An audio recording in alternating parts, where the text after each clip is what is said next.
La première question c'est salut, bientôt le retour des podcasts, force à vous. Voilà.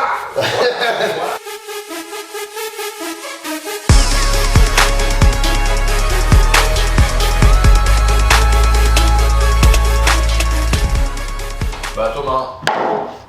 Salut à tous, aujourd'hui on fait une petite vidéo, Non, c'est le 38e Power Show, le 38e podcast, je sais pas comment on va appeler ça maintenant. Et du coup aujourd'hui on avait choisi comme thème, en fait une sorte de Q&A comme dirait Louis, ou de FAQ. Donc on vous a proposé de nous poser quelques questions sur le Insta et sur le Insta de la salle.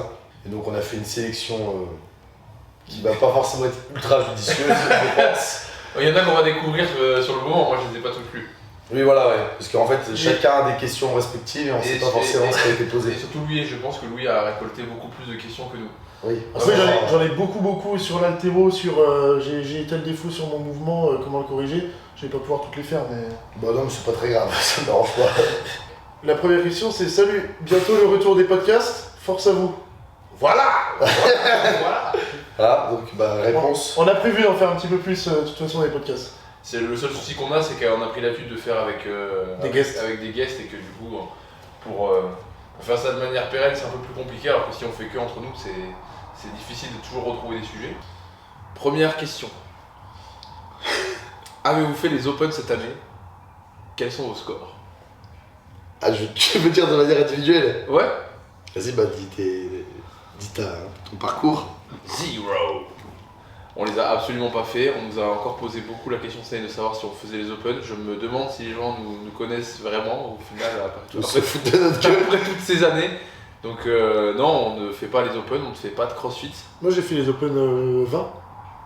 C'est-à-dire, t'as fait ceux de 2020 2020 ouais. Moi j'avais fait 19 il me semble. Ouais, mais vous avez pas fait l'année où c'était les Open, si? Si, moi j'avais fait... J'avais même fait les WOD dans la salle de la boxe avec tout le monde. Non, t'en avais fait un, voilà. Non, j'ai fait les 5. Ok. Moi, Après, le premier, c'était 19 points avec le rameur et les wall balls, je suis calé tranquille. Non, on n'a pas fait cette année. Moi, il y a quelqu'un qui m'a dit, mais pourquoi tu les fais pas? Il y a un WOD où c'est des deadlifts et des burpees. J'ai dit oui, burpees. Voilà pourquoi je le fais pas. Donc non, on les a pas fait et je pense pas que... Moi, c'est pas notre sport. La raison principale, c'est parce que ça va nuire à mon entraînement personnel. Oui, pareil. Moi, ça va surtout nuire à ma santé, moi. Oui, puis c'est pas notre discipline.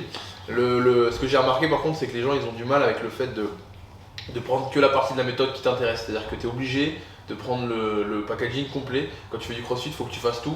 Sinon, tu fais pas du crossfit. Alors qu'en soi, c'est une méthode d'entraînement. Tu peux utiliser qu'une partie. Et par exemple, moi je pourrais faire des WOD avec des formats relativement courts, avec que des mouvements de gym et du gym pour travailler mon endurance musculaire. Si j'ai envie, je vois pas le problème qu'il y a avec ça. Mais c'est vrai que j'ai l'impression que ça a du mal à passer ça. Faut que ce soit varié et fun. Oui, parce qu'il y a des trucs, c'est de la merde, hein, les pistoles ou d'autres mouvements qui sont complètement merdiques. Si tu te les imposes en disant je suis crossfitter, je dois savoir tout faire, pourquoi tu fais pas du ping-pong parce qu'il y a de l'agilité dedans? Pourquoi tu fais pas... Non, c'est vrai. Je suis d'accord. J'ai fait la boulette avec le honneur chez qui on a fait le séminaire le week-end passé là, à Belfort. Sofiane, si tu regardes la vidéo, je dis à moi, il y a un mouvement, je trouve vraiment que c'est de la grosse merde, c'est sumo deadlift type où il fait c'est mon mouvement préféré. Sumo deadlift. Par contre, j'étais. Parce qu'il est super fort dessus. Parce qu'il est super fort dessus. Ouais, mais c'est pas vraiment un mouvement. C'est pas vraiment un mouvement. Mais c'est la première fois qu'on me claque ça, tu vois. C'est la première fois que quelqu'un me dit qu'il aime bien ce mouvement. C'est comme si quelqu'un me dit mon mouvement préféré de tout le crossfit, c'est gérer des sit-ups, quoi. Je suis et des psoas. C'est très prononcé, dis donc. On n'a pas fait les Open, même si on a fait par période du crossfit, on l'a fait à vocation préparation physique, ça veut dire, comme dit Robin, on a choisi ce qui nous allait dedans. Donc moi par exemple, quand j'ai fait du crossfit, en enlevant complètement le barbell cycling, parce que je trouve pas ça judicieux pour un haltéro d'en faire. Je l'ai fait dans un objectif de développement des qualités physiques, donc j'avais un petit peu de cardio, j'avais un peu d'endurance musculaire, et puis c'est tout. Pareil, il y en a beaucoup qui vendent le crossfit en disant oui, le crossfit par exemple, les rugbyman en font dans leur prépa physique. Oui, alors je suis persuadé qu'ils en font peut-être un petit peu. Pareil, je suis persuadé qu'ils font pas un WOD avec 400 mètres de course et 20 squat snatch. Ils font pas de 5 tours. Je pense qu'ils font plutôt.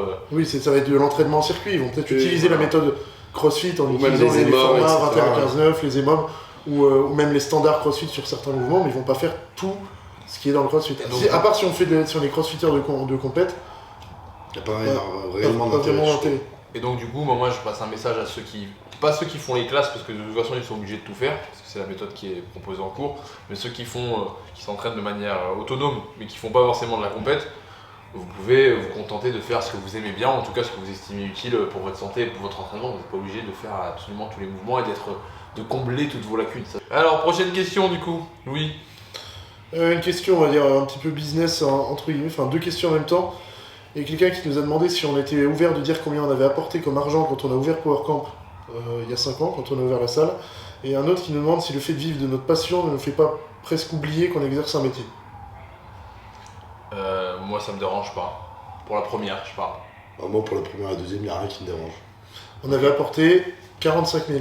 45 000, donc 15 000 euros par tête. Ouais. Après, il faut se dire que la salle, quand on a ouvert et qu'on avait fait les trucs du début, elle ressemblait pas du tout à ce à quoi elle ressemble maintenant. Oui, il y a eu pas mal. Il y a eu en 5 ans beaucoup d'investissements, des salaires qui sont passés en investissement, mais on s'est très peu payé les 4 premières années, voire pas payé du tout. Les 15 000 euros de départ ne représentent pas du tout l'investissement, enfin un pourcentage, enfin c'est pas un pourcentage représentatif de l'investissement. On a fait 30 000 de capital. Ouais, c'est ça, ouais. Sur les 45. On a fait 30 000 de capital et 15 ouais. 000 euros de concours associés. Ouais. Et puis, si les gens se posent une question sur le ratio endettement, le double. On a essayé d'emprunter le double à l'époque, parce qu'apré on a réinjecté, etc.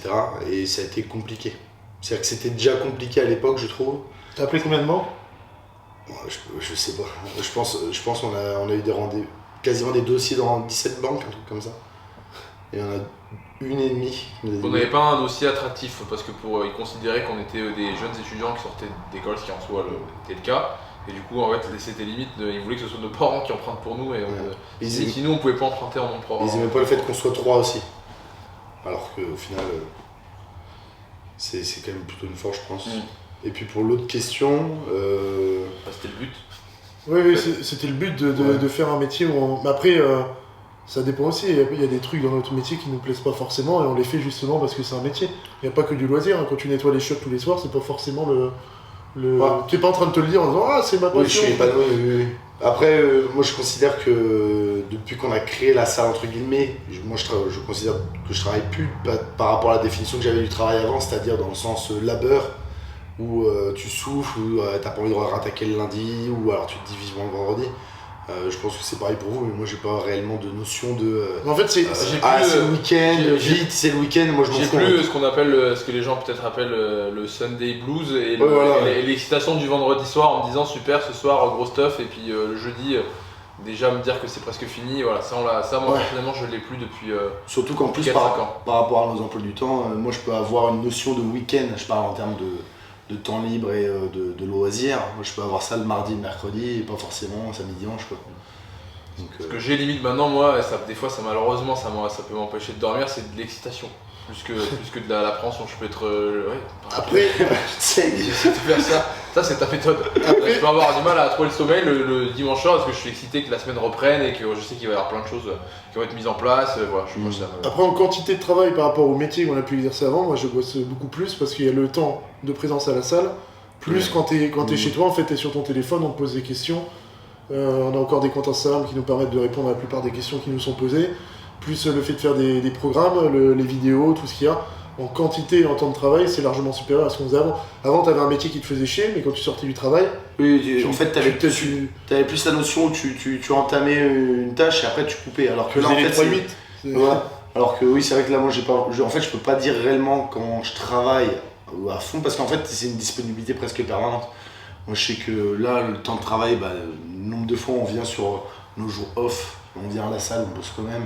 Le week-end off. Tu réponds aux mails, tu réponds le soir, il est 23h, tu réponds aux questions sur Instagram, donc ça reste quand même du taf, ou alors le téléphone qui sonne. Je voulais vous poser la question par rapport à ça, vous mettez une limite ou vous dites.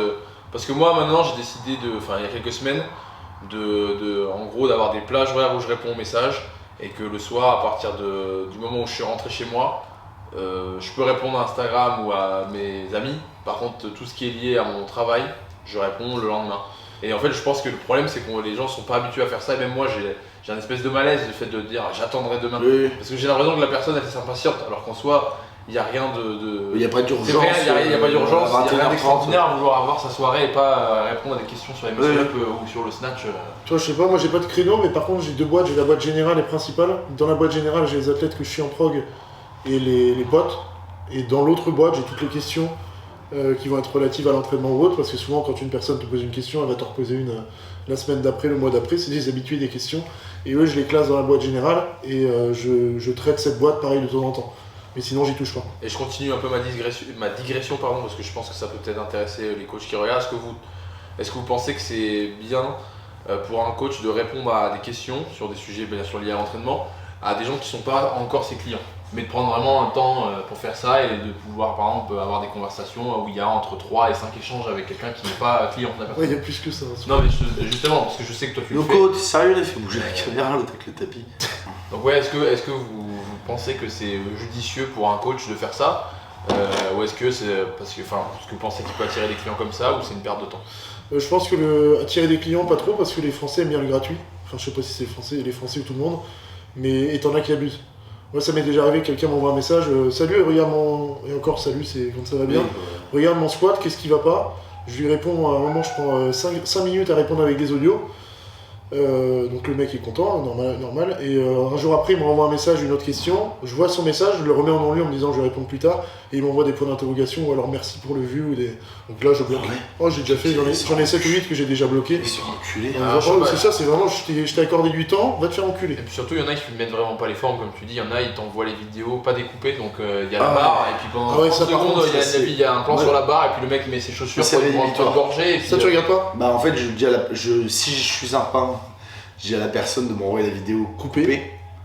Et si je passe pas, je réponds pas. Mais après, moi je sais que pour moi, on doit pas la réponse aux gens, hein. C'est pour ça que j'ai pas mal de messages genre autres où je mets du temps à répondre parce que en fait beaucoup aussi quand t'as 11 000 personnes. Mais surtout que le problème c'est la manière de rédiger les messages. Je sais qu'il y en a qui sont très polis. Et en fait, moi quand j'ouvre un message et que je vois ça, en fait tout de suite j'ai pas. Comme tu dis en fait, les questions brèves et courtes, j'y réponds. Il n'y a pas de souci, quand ça appelle une réponse qui est relativement courte. Par contre, quand je vois qu'il y a un roman et qui est déjà dans le message, il y a 10 questions, en fait, en plus je déteste ça. Donc, alors, je fais un vocal. Nouveau produit sur le site, vous cliquez, ça coûte 30 € et vous avez 5 questions à poser au coach de votre choix et il vous répond sur Instagram un soir. Non, mais voilà. En vrai, les gens ne se rendent pas compte, mais il y a des questions qui sont posées. Et la réponse, en fait, ça demande pas juste le fait de dire oui ou non. Moi, ça demande une réelle réponse, donc en fait, ça va prendre réellement du temps. Moi, je fais plus d'efforts avec les gens qui commencent en me disant écoute, j'ai ce problème-là, je voulais savoir si parmi les offres, les services que tu proposes sur le site, à savoir les programmations.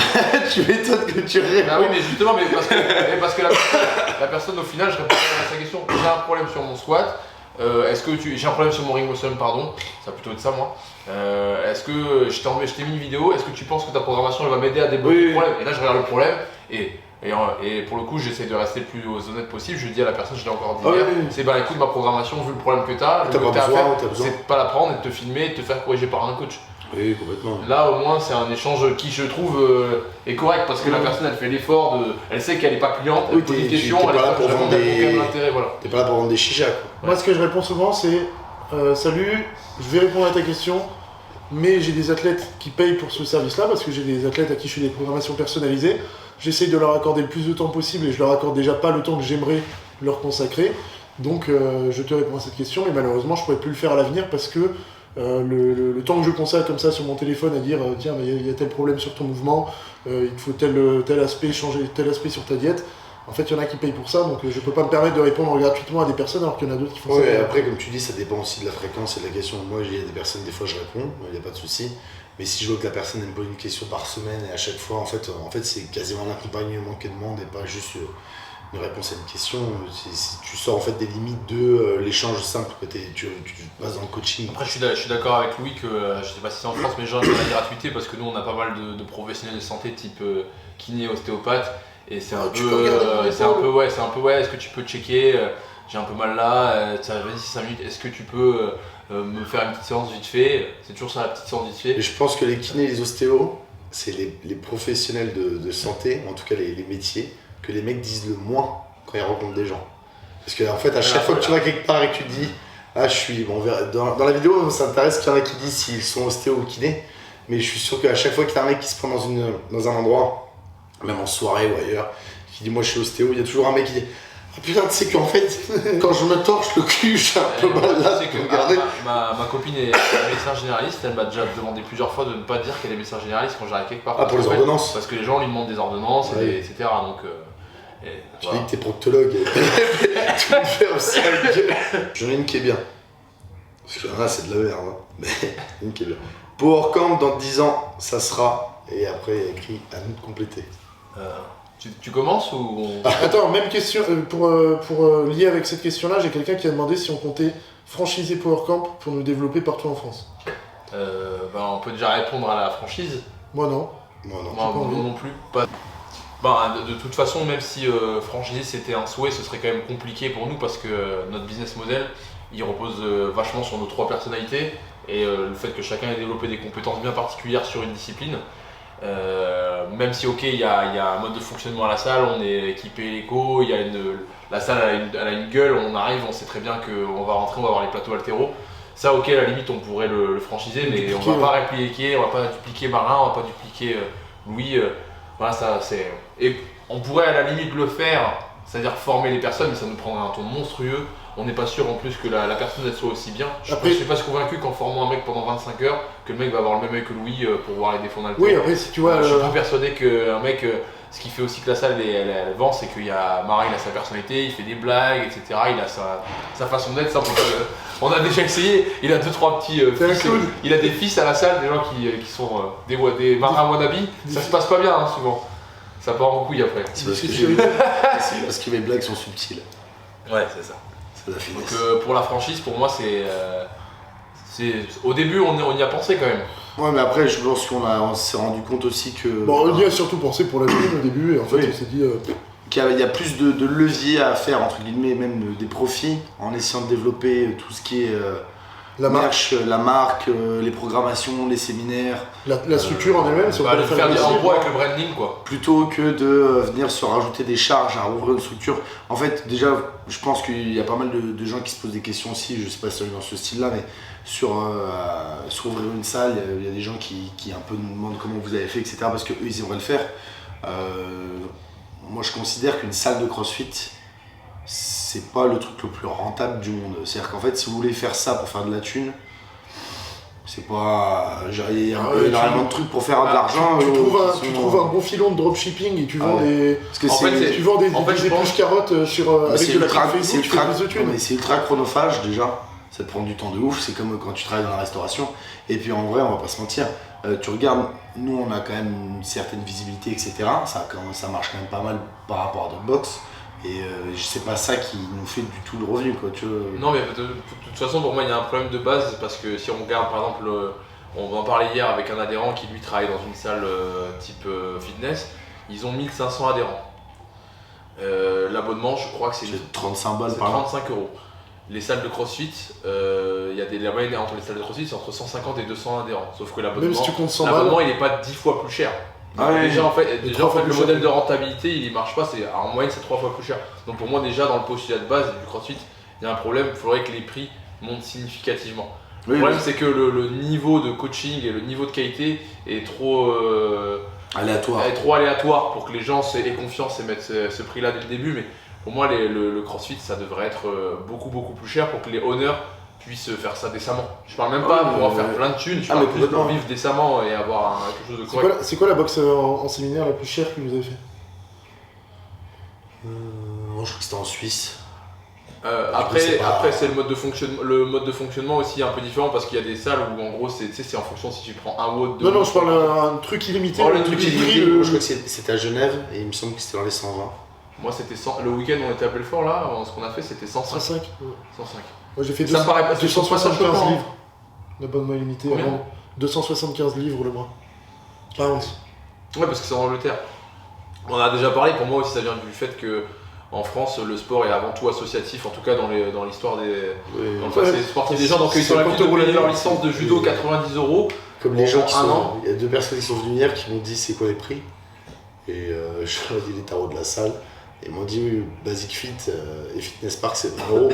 Je dis bah vas-y, vas-y, je m'en vais. Non mais parce qu'à Basic Fit ils te vendent la location d'espace, en box de CrossFit on te vend la communauté, on te vend le coaching, c'est pas du tout les mêmes Ouais, c'est l'humain, c'est... Surtout qu'en plus le prix qui est donné dans une salle de fitness, c'est en espérant que tu viennes pas. Moi je me rappelle très bien quand j'étais à Paris, j'allais dans une salle de musculation classique et j'allais un peu parler avec le patron à l'époque parce que comme je voulais monter une salle, j'avais discuté avec lui. Il m'avait dit tu vois toi t'es pas un bon client, tu viens tous les jours. Donc ça veut tout dire. Ça veut tout dire. Et nous dans la salle à laquelle on bossait avant avec Mara, il y avait un tableau avec les clients qui n'étaient pas venus depuis plus longtemps et qui continuaient à payer. Avec des gens aussi qui avaient payé et qui n'étaient jamais venus. Ouais, 4 ou 5 ans d'ancienneté, c'était 39 € par mois, un truc comme ça, sans jamais venir une seule fois. Donc voilà, le business model des salles de fitness, il permet quand même d'engranger plus d'argent et de vivre un peu mieux. Et la CrossFit, c'est pas beaucoup plus cher au final par rapport au service, et les gens viennent tout le temps, et en plus ils viennent pas 1 heure en moyenne. Alors c'est pour ceux qui font les classes, mais avec si on prend les accès libres, ça fait monter la moyenne à 1h15, 1h30, je suis sûr. Le temps moyen passé dans une box en France. Donc du coup, PowerCamp dans 10 ans. Je viens de beaucoup parler, je vais laisser. Ouais, mais du coup, on a un peu répondu avec l'aspect franchise. On a dit qu'on voulait pas franchiser. Pas franchiser pour essayer de grossir localement. Si on peut, dans les années qui viennent, essayer d'augmenter la taille de la structure, rajouter là du matos, on va investir dans du matos bientôt, encore améliorer l'espace extérieur. C'est ce qu'on fait déjà depuis quelques années. Tous les ans, essayer d'investir pour faire grossir depuis le début. Et après, faire grossir en ligne. On commence à bosser avec des fournisseurs très sérieux sur des vêtements. On fait des trucs qualitatifs parce qu'on nous les demande. Et après, ce serait peut-être du service à côté. On est en train de bosser avec The Power Institute pour développer une grosse compète. Et on aimerait bien que ce soit vraiment lié avec PowerCamp et une compétition qui soit valable. La plus grosse du monde en haltérophilie. On aimerait bien, c'est une grosse ambition, mais on va bosser dessus pour. Et après, ce serait pareil de l'événementiel, des séminaires, des formations.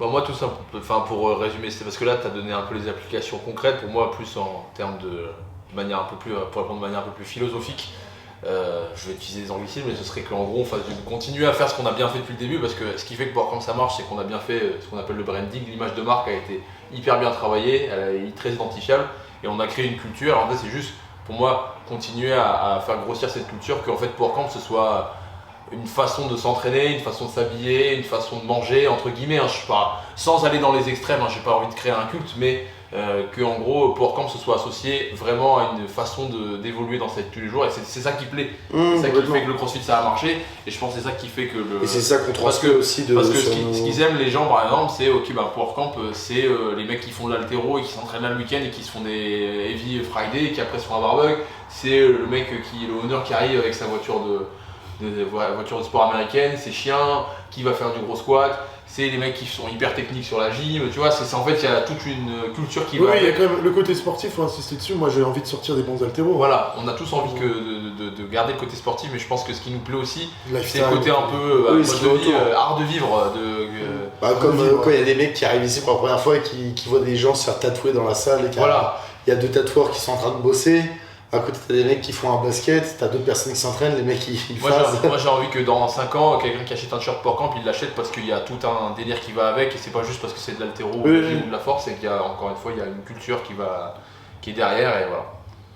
Et donc ça va être avec le travail de YouTube, des réseaux, et puis même qu'on fait le travail concret ici. Et aussi le taf qu'on fait chacun sur nos Instagram respectifs, parce que je pense que tu demandes à n'importe quel adhérent ici, ou personne qui est passé, tu arrives à retrouver, en tout cas moi je trouve que tu arrives à retrouver un petit peu les 3 caractères qu'il y a sur nos Insta respectifs dans la salle, que ce soit dans la pratique sportive ou dans l'ambiance qu'il y a ici, quoi. Et puis pour moi, un des plus beaux cadeaux, entre guillemets, c'est quand par exemple je viens un samedi ici et que je vois que dans les 3 espaces de la salle, il y a une ambiance, il y a de l'émulation, les gens sont là, je vois qu'ils sont là pour qui restent 6 heures. Se buter à l'entraînement, mais pas que. Justement, ce que j'allais dire, c'est qu'en fait ils passent leur journée ici. Et on vient nous le dire. Il y a des gens qui sont à l'extérieur, qui sont là par des fois pour un drop-in ou pour un week-end, et qui viennent nous voir en nous disant vraiment l'ambiance est très différente, c'est super. Et là pour moi quand j'ai fait ça, pour moi on a gagné, quoi.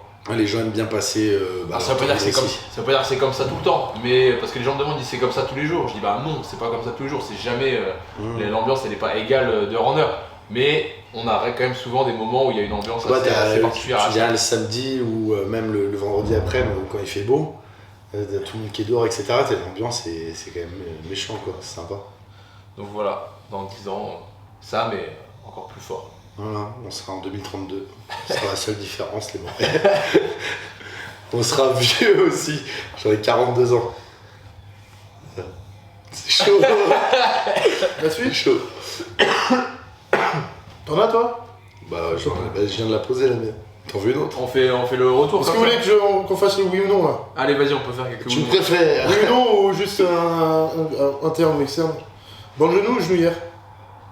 Moi, genouillère. Toi, je sais que tu vas dire bon genou. Moi bon genou. Non, moi j'ai pas spécialement d'avis. Toi rien du tout, c'est mieux au genou. Bah,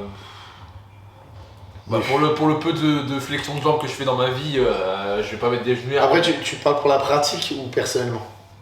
Pour tout le monde. Moi je dis bon genou parce que t'as moins d'espace, tu vas pas avoir la Oui, néoprène derrière. t'as pas le bourrelet de Ça la pousse- néoprène ça pousse qui vient moins plus le- ton genou vers l'avant. La rotule vers l'avant, Le côté- tu peux régler en fonction de la difficulté. Quand c'est léger, tu les enroules mais sans serrer juste Bah pour que ça réchauffe. après, je pense qu'on peut distinguer un crossfitter, il vaut mieux qu'il ait des genouillères parce que c'est plus pratique. Un mètre, oui, Voilà. Par effectivement. contre, un haltérophile, Même si il c'est peut passer sur des bancs de genoux parce que lui, il n'a pas besoin de courir à gambader à droite à gauche. On enchaîne vite. Ouais. Ouais. Est-il possible de lier l'haltérophilie et le streetlifting? Bah, tu peux lier le street lifting avec tout, parce que c'est des tractions en fait. Là, bah, Toi, non, c'est traction, Streetlifting, muscle-up, pour expliquer aux dips. personnes, c'est traction lesté, dips lesté, muscle up lesté, squat. Bah, Ouais, bien attends, sûr. et Bah, squat au poids de corps, je crois. Non, c'est Maintenant, il y a un peu plus. Maintenant, ils font des max au squat, je pense. Ah ouais. c'est sur la même filière énergétique, donc en soi, c'est possible. Mais il y a des exos qui vont se cannibaliser. C'est sûr que si vous avez fait une session traction lestée et qu'après vous faites du soulevé de terre ou l'inverse. Bah, surtout l'arracher. En fait, si vous êtes mobile, oui. Si vous êtes quelqu'un qui est déjà raide de base, Ah oui, vous non, c'est faites vrai qu'il y a des tractions, vous avez le grand dorsal qui morfle à fond, Comme que ça. vous faites des dips, vous avez les pecs. Nous, on en a qui font du street lifting ou du street workout à bon niveau, qui sont des mecs qui sont costauds, niveau national. Ah, les mecs, tu les fous en overhead squat, ils se tiennent comme ça. On dirait McGregor, ils sont. Donc, c'est possible, mais par contre, il faudra faire le travail sur les antagonistes, donc surtout sur la chaîne post, sur le haut du dos.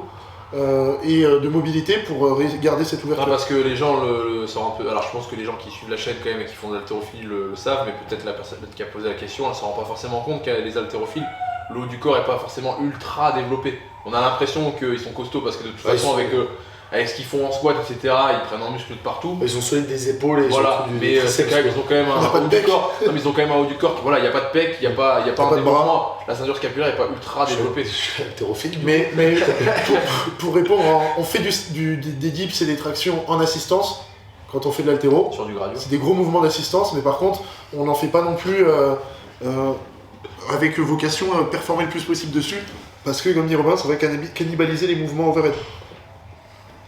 Allez, d'autres. C'est plus pour moi aussi, mais bon. En overhead, rotation interne ou externe des coudes? Ça n'existe pas. Oui, c'est des épaules, les coudes, rotation interne ou externe des coudes. Pour moi, ça n'a pas d'importance. La seule importance, c'est qu'il faut garder les scapulas rétractés, donc fixés sur le haut du dos. Et après, ça va dépendre des personnes. Il y en a qui seront mieux avec. Vous regardez Matthew Rogers, ça réceptionne avec les épaules plutôt en rotation externe. Et vous regardez les Ukrainiens, ils sont en rotation interne. C'est un très vieux débat ça, parce qu'en gros au début dans la méthode de CrossFit ils insistaient beaucoup sur le fait d'avoir une rotation interne, c'est ça? Non, externe, Externe, parce que ils considéraient que la rotation interne allait Et être pardon, accompagnée d'une antépulsion de l'épaule.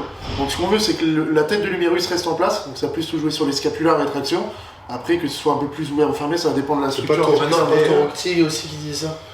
Torocti, je crois qu'il coach rotation. Ah, non, interne. il n'y a pas longtemps, il a coaché rotation externe, alors que lui réceptionnait avant, la rotation ouais, interne, rotation et interne tous les aussi. Ukrainiens réceptionnaient avec les Bon, en tout cas, je me rotation. rappelle qu'à l'époque, tu avais un avis un peu plus tranché. Est-ce que maintenant, j'ai l'impression que c'est un peu plus nuancé, c'est-à-dire que tu comprends pourquoi En fait, ils mon ont avis, voulu faire ça. c'est que c'est pas important dans le sens où ce qui est important, c'est comment est fixé le haut du dos. Oui, mais est-ce que c'est un peu comme dans le monde du fitness quand ils ont dit on fait Les le genou dépasse pas la pointe de pied? Est-ce que c'est un peu le moyen de ok, j'évite les problèmes, comme ça je m'occupe pas des cas particuliers, petit donc peu, des ouais. problèmes de mobilité, Bah, etc. oui. Et je reste sur quelque chose de toute façon qui sera safe. Moi, je Un pense- petit peu, mais il y a des haltérophiles de haut niveau qui vont réceptionner en rotation externe complète. Sonny Webster, par exemple, le mec qui est hyper mobile.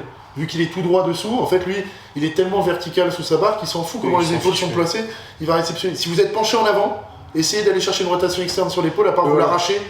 Ce sera pas. Parce qu'après, si tu coaches vraiment que des débutants altéro, le truc quand même qu'il faut, je sais pas ce que tu. Bah, tu leur dis d'éviter ça. Il faut leur éviter, ouais, parce que la rotation interne, pour eux, ça s'accompagne en général. Avec l'antépulsion, L'épaule hein, qui c'était va rigoler vers l'avant, quoi.